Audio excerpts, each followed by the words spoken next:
Bien évidemment, et il faut en parler. Il faut en parler en équipe, il faut en parler à ses proches. Le burn-out, en parler, c'est déjà peut-être essayer de l'éviter. Peut-être pas, mais c'est déjà en parler. Et je crois qu'aujourd'hui, le burn-out tombe sur des gens après une accumulation de situations non voulues qui nous font rencontrer un conflit de valeurs avec des tâches qui s'accumulent, des maladies qui tombent du ciel et des collègues qui peuvent le remarquer. Le burn-out, c'est une sorte de dépression où on ne sortira pas de chez soi et où on a, comme dans la dépression, parfois des envies de mourir. C'est quelque chose qui vient petit à petit avec une accumulation de facteurs personnels et de facteurs professionnels qui, chez le chirurgien senior, en public ou en privé, survient à un moment charnière, la cinquantaine, qui correspond à une diminution du bien-être. Parler du burn-out, c'est clairement la première étape pour réussir à faire en sorte que ça évolue pour le meilleur. Donc je pense que c'est une bonne solution en tout cas de commencer à en discuter et à créer des espaces aussi d'échange safe pour les externes, les internes et les médecins pour que ça devienne un sujet qui soit pas tabou et qu'on puisse en fait discuter librement de tout ça.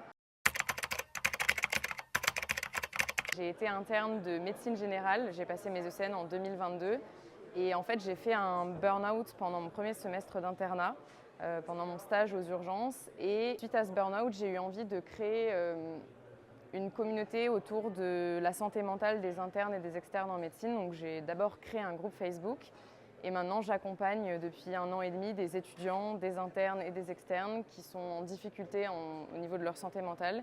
Et je les aide à retrouver du sens et de l'épanouissement dans leur vie personnelle et professionnelle. Alors oui, la Sofcote CNP s'occupe beaucoup de la prévention de l'épuisement professionnel. Je pense même que nous sommes pionniers. Là, cette année, le thème du congrès, c'est la qualité de vie au travail. Et il y a bien sûr un lien entre les mauvaises conditions de travail et l'épuisement professionnel, mais ce n'est pas la seule cause. La principale des causes, c'est la solitude. Et donc, il faut en parler.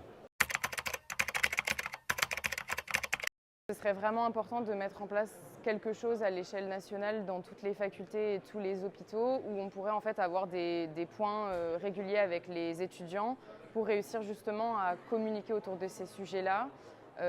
D'une part en faisant peut-être des cours à ce sujet et aussi d'autre part en mettant en place des espaces de discussion en petits groupes peut-être ou juste avec un interne pour justement lui permettre de s'exprimer et aussi qu'il puisse comprendre qu'en fait c'est sain et normal d'avoir des discussions autour de la santé mentale et que c'est pas une honte, c'est pas une faiblesse, c'est juste ça fait partie du cursus et que ça devienne quelque chose de naturel. Pouvoir en parler. Et c'est bien souvent l'entourage qui remarque quelqu'un qui change, quelqu'un qui souffre finalement.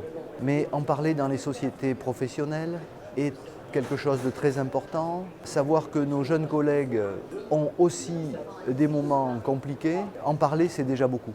Prendre du temps pour soi et sa famille, ça c'est vraiment, je crois, le plus important. S'imposer des horaires fixes, ne pas rentrer dans la spirale infernale du je travaille, je vais payer des charges, je travaille encore plus, je vais payer des charges.